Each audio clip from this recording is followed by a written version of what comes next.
Hello everyone, कैसे हो आप सब लोग। आशा करती हूँ सब लोग बढ़िया हो। तो आप लोग कमेंट कीजिए, मेरा वॉइस आप लोगों को क्लियरली सुनाई दे रहा है कि नहीं।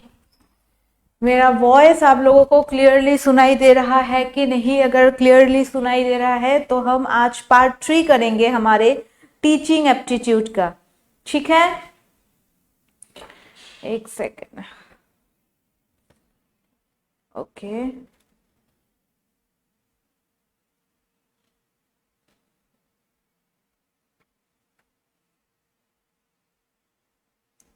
ठीक है, चलिए। सो मेरा वॉइस क्लियरली सुनाई दे रहा है आप लोगों को। और ऐसा होता है ना मतलब यहाँ पे मैं जो आप लोगों को पढ़ाती हूँ, आप लोगों के वहां मतलब फेसबुक लाइव में क्या होता है, थोड़ी देर बाद वो मतलब आप लोगों तक पहुंचता है। पता नहीं क्यों ऐसा होता है, थोड़ा स्लो पहुंचता है। ओके, चलिए। सो आई होप मेरा वॉइस आप लोगों को क्लियरली सुनाई दे रहा है। हाँ, ओके।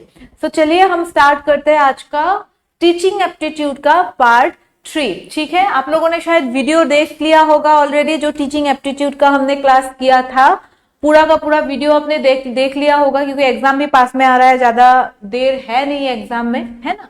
चलिए, पहला क्वेश्चन क्या है, देखिए।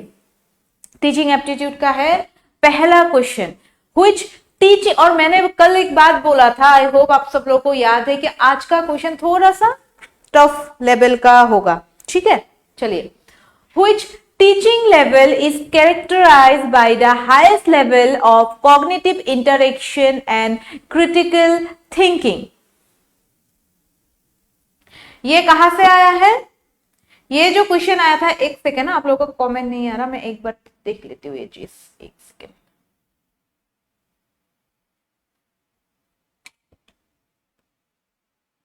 हाँ,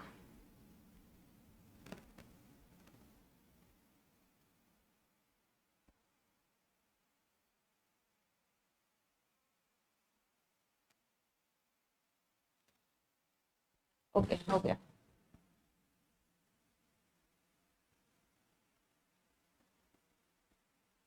ओके, सो क्या है, which teaching level characterised by the highest level of cognitive interaction and critical thinking. क्या बोला गया है? इसका आंसर कौन सा होगा? इसका आंसर कौन सा होगा? ए, मेमोरी लेवल, ठीक है, जो कॉग्निटिव स्किल में ही होता है। Understanding level, reflecting level, autonomous development level. कौन सा होगा? अंडरस्टैंडिंग, जो हम समझते हैं चीज को, डीपली समझते हैं। मेमोरी लेवल, जो मेमोराइज करते हैं किसी भी एक चीज को। ठीक है। रिफ्लेक्टिंग मतलब जो नॉलेज हम रियल लाइफ में यूज करते हैं, रियल लाइफ में अप्लाई करते हैं। ठीक है। सो इसका करेक्ट आंसर कौन सा होगा? कौन सा highest level of cognitive interaction and critical thinking है? इसका आंसर कौन सा होगा? इसका आंसर होगा रिफ्लेक्टिंग लेवल। कौन सा? Reflecting level. रिफ्लेक्टिंग लेवल मतलब क्या है कि हम जो भी हमने सीखा, ठीक है, जो भी हमने सीखा उस चीज को हमने अपने रियल लाइफ में रिफ्लेक्ट किया। ठीक है, हमने क्या किया? उसको अप्लाई किया। चलिए, फॉर्मेटिव इवेल्युएशन इज टू, इनमें से कौन सा फॉर्मेटिव इवेल्युएशन है? Grade the students at the end of the term, okay, accelerate the learning performance of the student, certify the students mastery of skill, compare the performance of the student। इसका answer कौन सा होगा?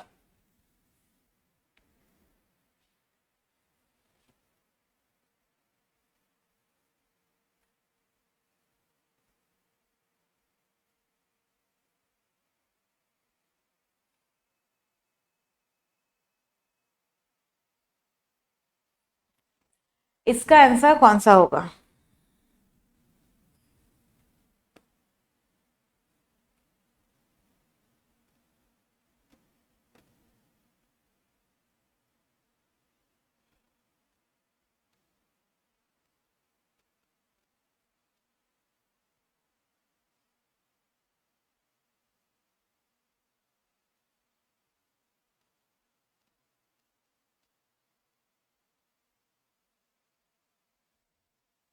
Grade the student end of the exam, end है ये तो होगा नहीं, ये समेटिव हो गया। Okay, ascertained the learning performance of the student, certified student master skill नहीं, ये हो गया समेटिव, क्योंकि सर्टिफिकेशन प्रोवाइड किया जाएगा, इसका मतलब क्या है, एंड ऑफ द सेशन ये हो रहा है। Compare the performance of the student, ये भी नहीं होगा यहाँ पे कंपेयर, ये तो एनआरटी हो गया, नॉर्म्स रेफरेंस टेस्ट, ठीक है। Okay, what is the correct answer, ये होगा B, B is the correct answer, ठीक है। चलिए नेक्स्ट देखते हैं, which of the following is not a commonly accepted maxims of teaching, कौन सा मैगजीम्स ऑफ टीचिंग नहीं है।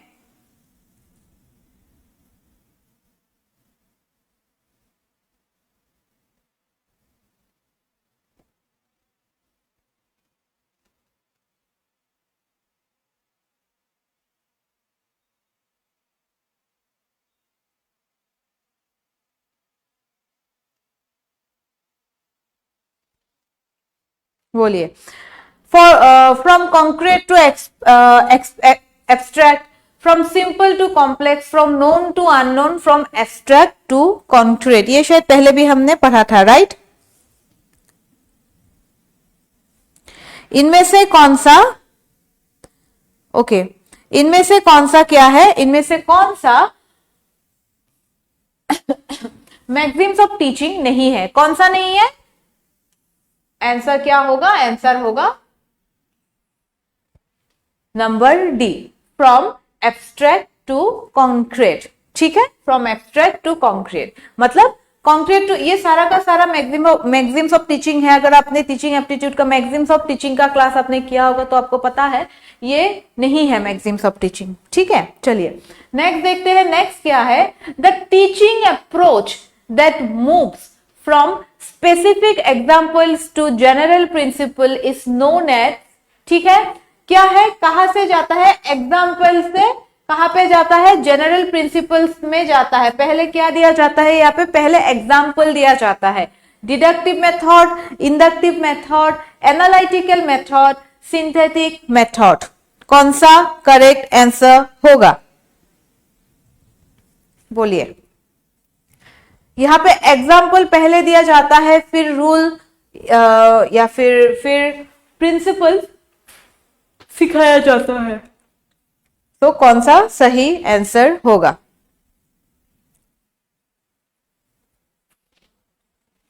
तो इसका जो सही आंसर होगा वो कौन सा होगा, वो होगा इंडक्टिव मेथड। इंडक्टिव में क्या होता है, पहले एग्जाम्पल दिया जाता है, पहले एग्जाम्पल दिया जाता है, उसके बाद रूल सिखाया जाता है। डिडक्टिव में क्या होता है, डिडक्टिव में पहले रूल सिखाया जाता है, उसके बाद एग्जाम्पल में जाया जाता है, ठीक है, clear, yes, very good, it's B. चलिए नेक्स्ट देखते हैं, नेक्स्ट क्या है, a teacher uses charts and models before presenting the theoretical explanation. This is an application of which teaching maxims? क्या बोला गया है यहाँ पे, एक टीचर यूज ए चार्ट, ठीक है, एक चार्ट यूज किया, एक मॉडल यूज किया, before presenting theoretical explanation, okay, before explaining theoretical explanation. एक क्या है, from analysis to synthesis, from concrete to abstract, from psychological to logical, for identified to defined, कौन सा होगा इसका आंसर, बोलिए।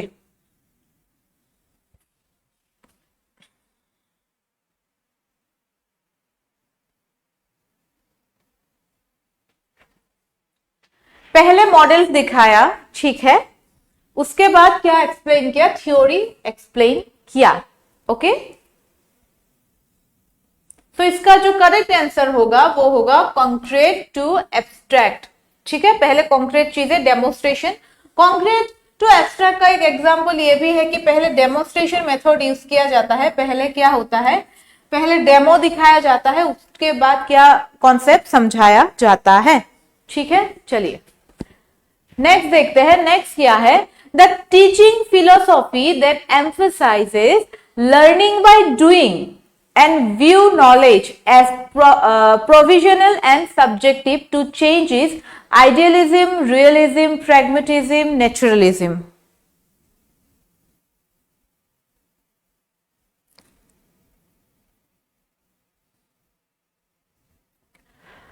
The philosophy that emphasize learning by doing, ठीक है, learning by doing को क्या करता है, emphasize करता है, and view knowledge as provisional and subject to change is क्या होगा,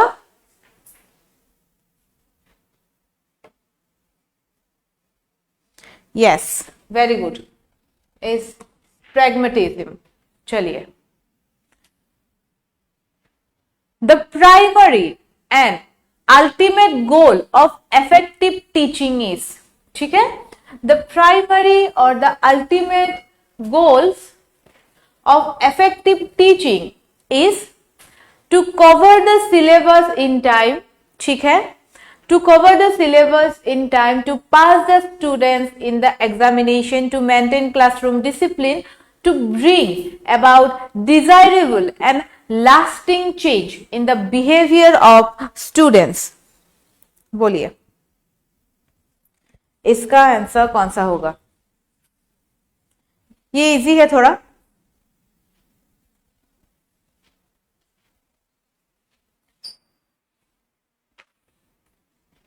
बोलिए, यस, वेरी गुड, आज भी एक जन ही आंसर दे रहा है, जो भी आंसर दे रहा है, thank you for your response, मतलब आप सीरियस हो, बहुत लोग देख रहे हो, आप लोग रेस्पॉन्स नहीं कर रहे हो।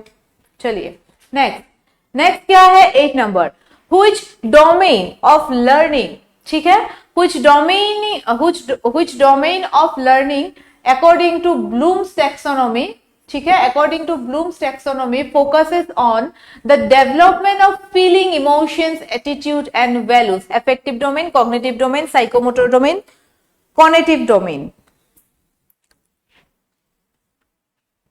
कौन सा,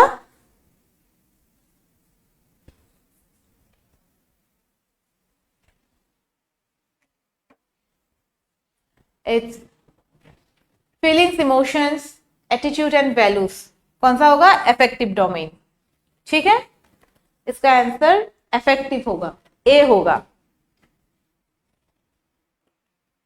हाँ इसका डी होगा, यस, वेरी गुड। चलिए अभी नेक्स्ट देखते हैं, नेक्स्ट क्या है, according to the original Bloom's taxonomy 1956, which of the following represents the highest level of the cognitive domain, ठीक है, रिवाइज वर्जन नहीं पूछा, लास्ट क्लास में हमने रिवाइज वर्जन पढ़ा था, रिवाइज वर्जन का हाईएस्ट लेवल क्या है, तो ये है जो रिवाइज नहीं है 1956 का, तो कौन सा हाईएस्ट लेवल है,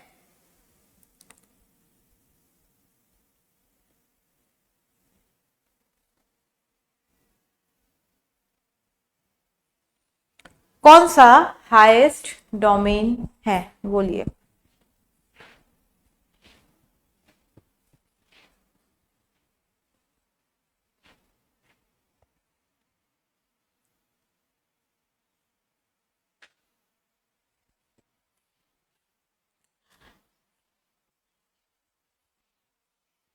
तो जो हाईएस्ट डोमेन है वो है इवैल्यूएशन, क्या है, इवैल्यूएशन, ठीक है, चलिए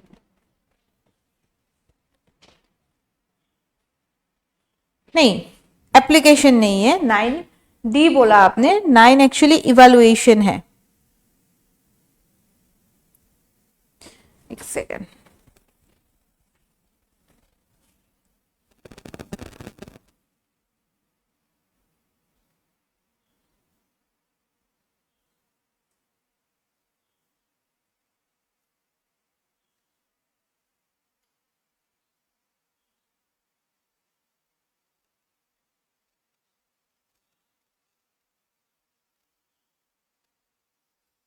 ओके, तो 9th इवैल्यूएशन है, और इसके बाद का जो है in the revise version of Bloom's taxonomy 2000, ये रिवाइज वर्जन का है, of Bloom's taxonomy, the category synthesis was replaced by which higher order thinking skill? ये कल मैंने करवाया था, थोड़ा क्वेश्चन थोड़ा अलग करके दिया है, ये मैंने कल समझाया था आप लोगों को। बोलिए इसमें कौन सा होगा?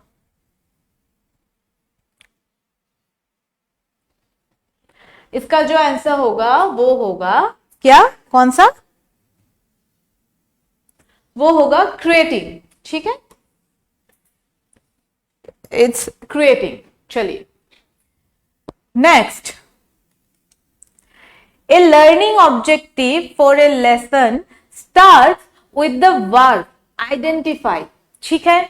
This objective typically falls under which cognitive level?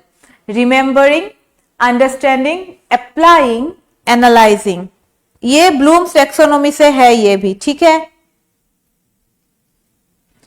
ये ब्लूम्स टैक्सोनॉमी से है। कमेंट कभी कभी आ रहा है आप लोगों का, कभी कभी नहीं आ रहा है, क्या हो रहा है ये? ओ हाँ बोलिए।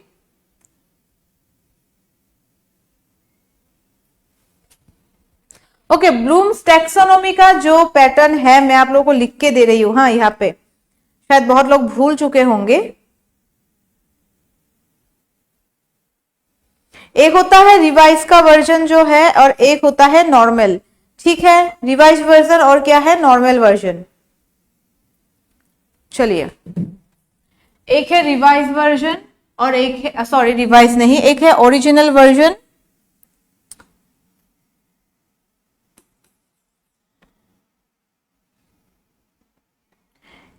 एक है ओरिजिनल वर्जन और एक क्या किया गया था, रिवाइज किया गया था। कब? 2001 में किसने किया था?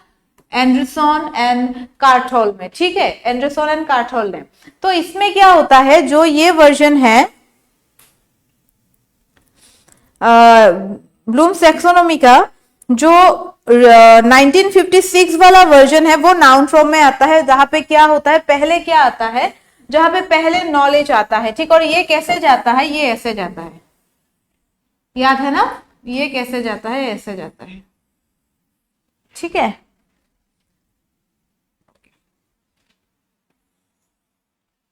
ये कैसे जाएगा, ऐसे।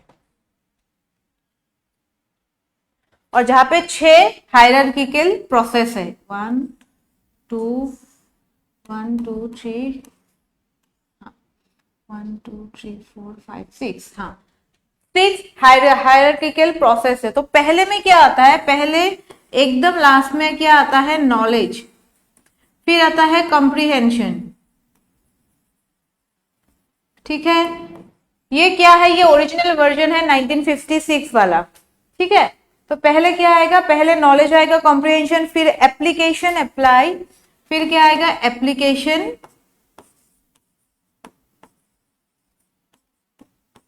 फिर आएगा अप्लाई, फिर आएगा सिंथेसिस, राइट, यहाँ पे था ना,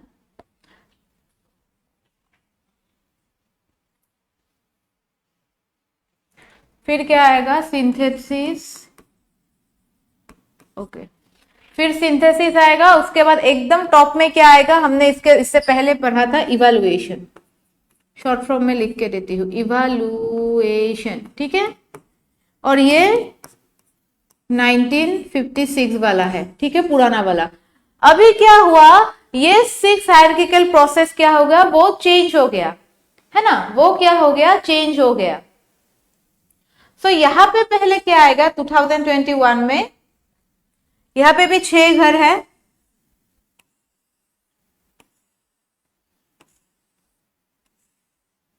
ठीक है। पहले क्या आएगा, रिमेंबर, अंडरस्टैंडिंग क्या बन गया, पहले क्या आएगा, रिमेंबर, ठीक है। उसके बाद आएगा अंडरस्टैंडिंग, ठीक है, क्या आएगा उसके बाद,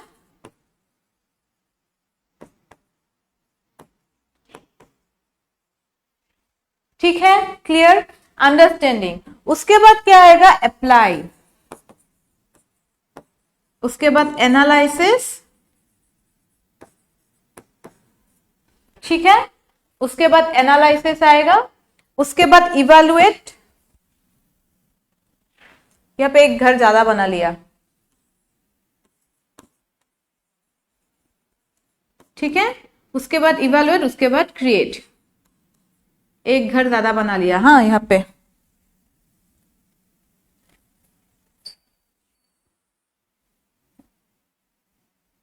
हाँ ठीक है। सो ये हो गया रिवाइज वर्जन, ठीक है। सो यहाँ पे क्वेश्चन क्या पूछा कि जो सिंथेसिस है, ठीक है, a learning objective for a lesson start with identity, this objective typically falls under which cognitive level, ठीक है। यहाँ पे ये पूछा गया, और यहाँ पे क्या पूछा गया था कि जो सिंथेसिस है, जो रिवाइज नॉर्मल का जो सिंथेसिस 1956 का जो सिंथेसिस है, ये जो सिंथेसिस है 1956 का, ये रिवाइज होके क्या बन गया, तो ये रिवाइज होके क्रिएटिव बन गया, और इवैल्यूएशन कहाँ आ गया, इवैल्यूएशन नीचे आ गया, ठीक है। क्लियर, क्लियर हो गया।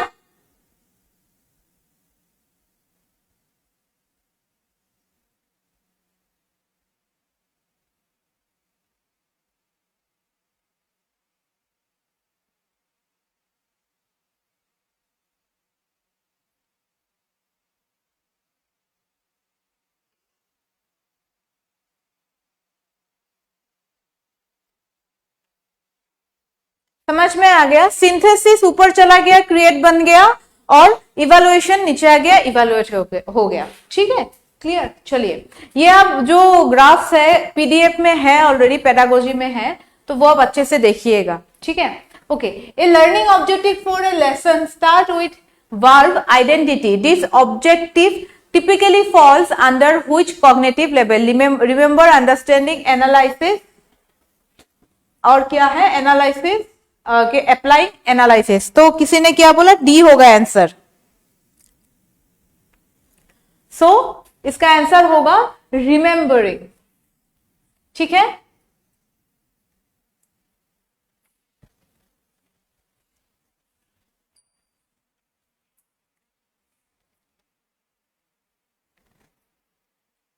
चलिए, the statement by the end of the class student will calculate the area of a circle with 90% accuracy in an example of a clear teaching methodology, teaching strategy, learning input, learning outcome, ठीक है। by the end of the class students will correctly calculate the area of a circle of 90% accurate, ठीक है। So in an example of a clear, ये क्या है, teaching methodology, teaching strategy, teaching input, teaching outcome, ये क्या होगा answer.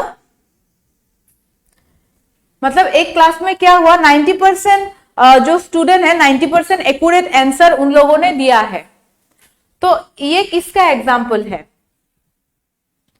ये जो एग्जाम्पल है, ये एग्जाम्पल है लर्निंग आउटकम। मतलब क्या, टीचिंग मेथोडोलॉजी सही से यूज किया, स्ट्रेटेजी सही से यूज किया, लर्निंग में इनपुट भी दिया, टीचर ने भी दिया, स्टूडेंट्स ने भी दिया, और क्या हुआ उसके बाद 90% accurate answer end of the class हर किसी ने दिया, तो ये क्या है, एक अच्छा लर्निंग आउटकम है। Yes exactly, it's number D. 13, which factor related to the student, ठीक है, which factor related to the student is considered the most crucial in effective teaching learning effectiveness, teachers subject knowledge, okay, infrastructure of the school, learners motivation and readiness, administration policy, which factor related to the students is considered the most crucial effect, teaching learning process में कौन सा सबसे crucial effect करता है, बोलिए। Okay, C.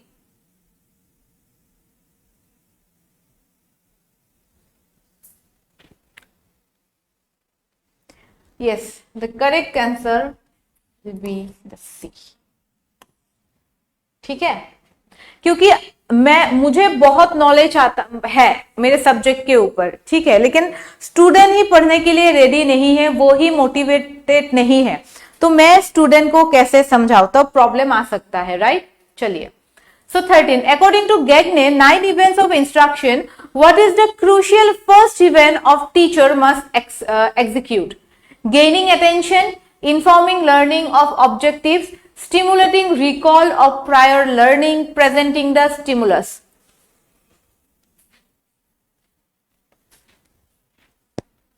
कौन सा होगा इसका correct answer?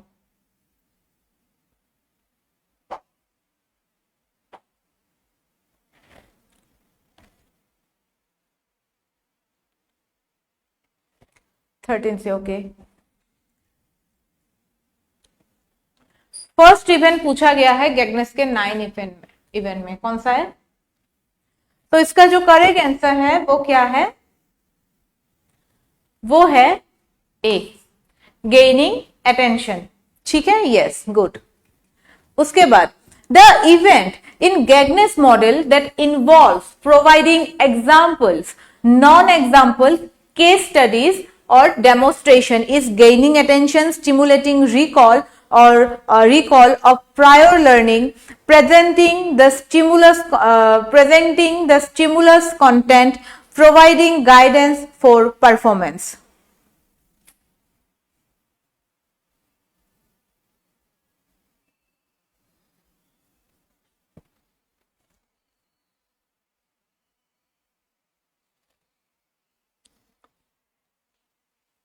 Non-example, case studies or demonstration is gaining attention, stimulus, recall of prior knowledge, presenting the stimulus content, providing guidance, performance. क्या होगा ये? इसका जो आंसर होगा वो होगा presenting stimulus and content. ठीक है, चलिए next. The phases of teaching which is interactive and involves the teacher managing the classroom activities, questioning and motivating students is the pre-active phases, interactive phases, post-active phases, planning phases. What will be the correct answer?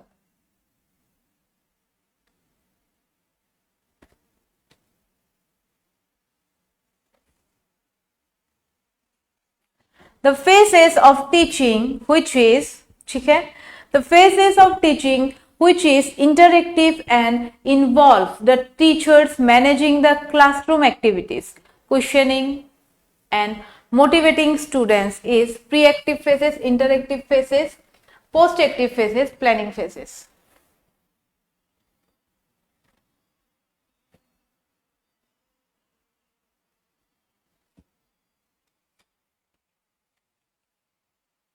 इसका क्या होगा correct answer?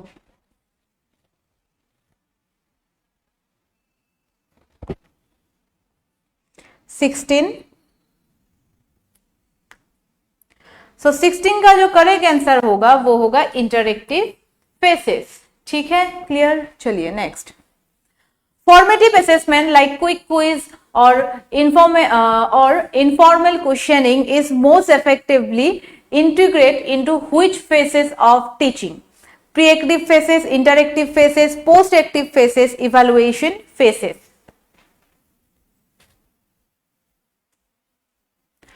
Formative assessment like quick quiz or informal question is most effective integrate into which phases of teaching? Pre-active phases, interactive phases, post-active phases, evaluation phases.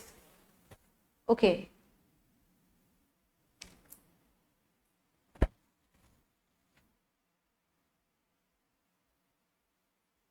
कौन है? Formative assessment, interactive phases. चलिए, the main purpose of the post active phases of teaching is preparation of lesson plan, setting learning objective, evaluation of teaching learning effectiveness, delivery of content.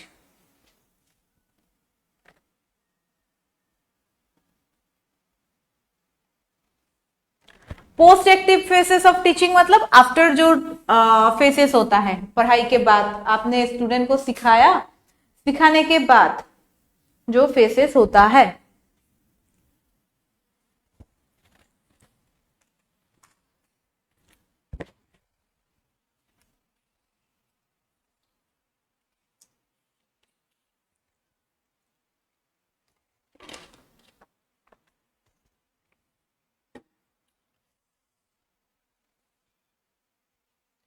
18 क्या होगा? सी, exactly, very good. चलिए next, which of the following factors primarily related to the institutional organizational environment that affect teaching? Teachers attitude, ठीक है, teachers attitude towards the subject, students ability to concentration, availability of teaching aid and infrastructure, students socio economic status। कौन सा होगा? Which of the following factors primarily related to the institutional organizational environment that affect teaching?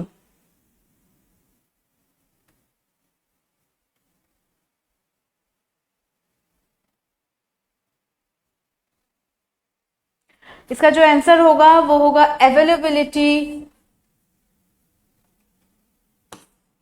Of teaching ads and infrastructure. ठीक है, चलिए next, in which teaching technique does not teacher mainly rely on a direct one-way communication with little student involvement? Lecture method, discussion method, heuristic method, project method। One way teaching होता है जहां पे students का communication नहीं होता, students जहां पे passive होते हैं। तो कौन सा करेक्ट आंसर होगा, ये पता है सबको?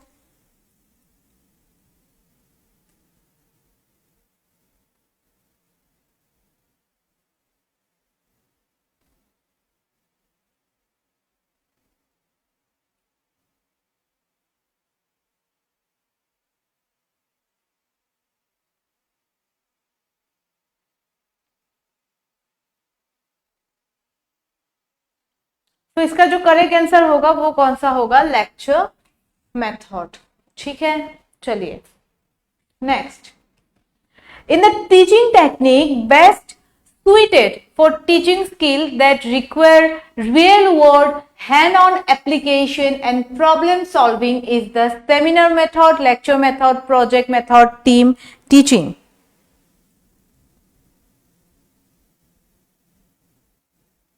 जहां पे क्या होता है, required real world hand on application learning by doing method का बहुत इस्तेमाल यहां पे किया जाता है। तो इसका आंसर कौन सा होगा?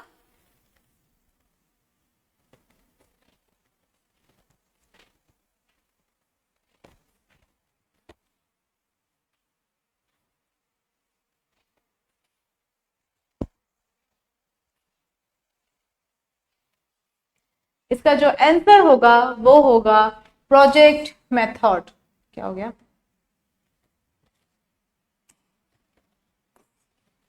Next, when implementing student centric method the teacher's role primarily change from a commander to a director, facilitator, evaluator, dominator। ये तो सबको पता है। When implementing a student-centric method, the teacher's role primarily changes from commander to a director, facilitator, evaluator, dominator। कौन सा होगा इसका answer? इसका जो आंसर होगा वो होगा फैसिलिटेटर। ठीक है, चलिए, a teaching style characterized by high levels of control and structure but low socio-emotional support for students in typically laissez-faire, authoritarian, democratic, permissive।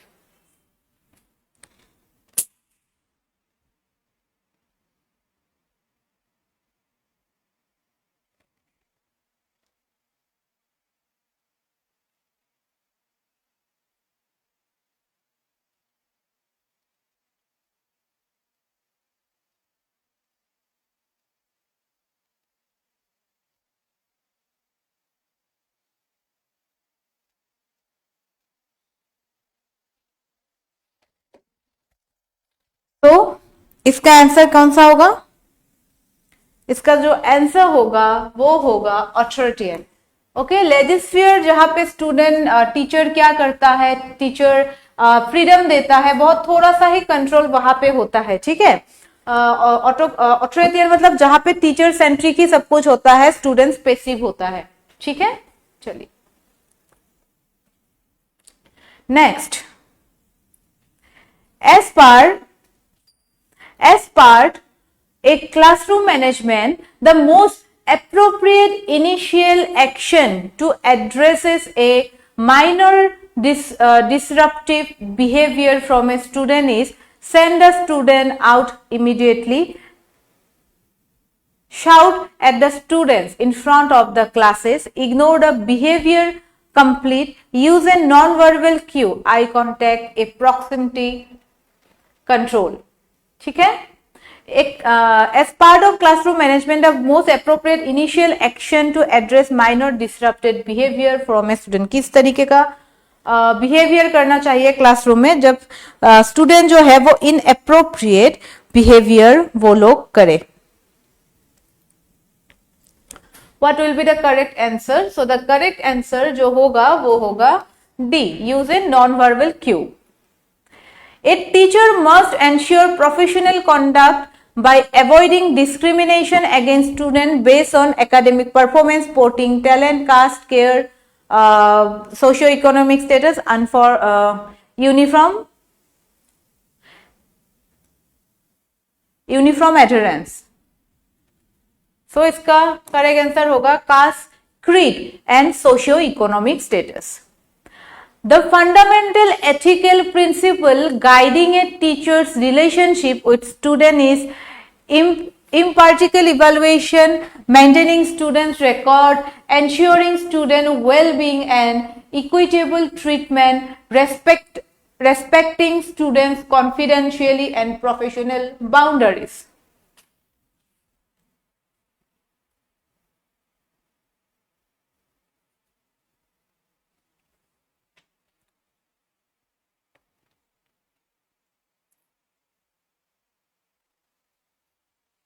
A fundamental ethical principle guiding a teacher's relation with student कौन सा होगा? Ensuring students well-being and equitable treatment. ठीक है, clear? सो आज का था इतना ही question. कल फिर से मिलेंगे। कल हम पेडागोजी फर्स्ट क्लास जो है पेडागोजी का लेंगे और आप लोग अच्छे से रिवीजन और सेल्फ स्टडी भी जरूरी है। ठीक है, खुद से भी बहुत सारा कॉन्सेप्ट आप देखिएगा, जो भी टॉपिक मैंने पढ़ाया है। अगर आपको लगता है किसी भी कोई भी डाउट हो तो आप मैनेजमेंट से पूछ सकते हो। और जो भी प्रीवियस ईयर क्वेश्चन या फिर प्रीवियस ईयर मतलब मैंने आसाम पीजीटी से भी बहुत क्वेश्चन यहाँ पे लिया है। ठीक है, सो कॉमन आने का चांसेस है। और साथ ही साथ आप लोग का कॉन्सेप्ट पे ध्यान दीजिए, बेसिक एकदम क्लियर कर लीजिएगा। ठीक है, तो कल फिर से मिलते हैं कल के क्लास में।